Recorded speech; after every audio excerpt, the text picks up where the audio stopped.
নমস্কার বন্ধুরা, ওয়েলকাম আপনাদের আমার এই ছোট্ট ভিডিওতে। আমি শিপ্রা। আজকে আমি বানাতে চলেছি আলুর জাম।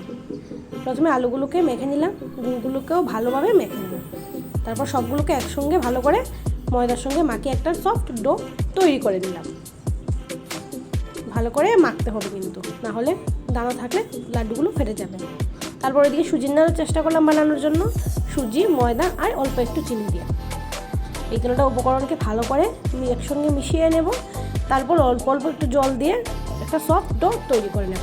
তারপর এটা থেকে ছোটো ছোটো লেচি কেটে আমি গোলাপ জামের শেপ দিয়ে দেব।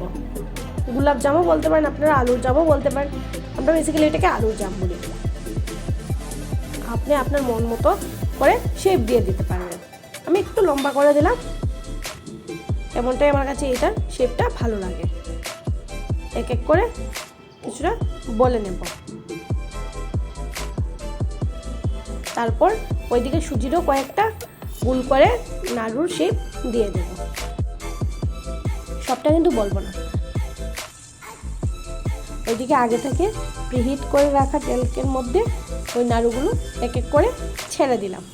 হ্যাঁ, খেয়াল রাখতে হবে আগুন যাতে একদম লো ফ্লেমে থাকে, না হলে কিন্তু নাড়ুগুলো ভিতর থেকে সেদ্ধ হবে না।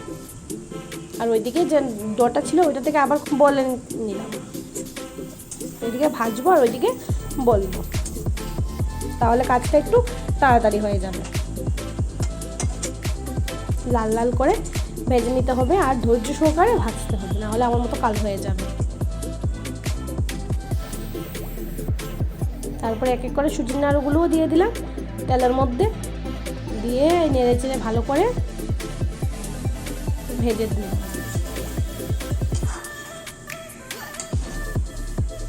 একদম সহজভাবে তৈরি করলাম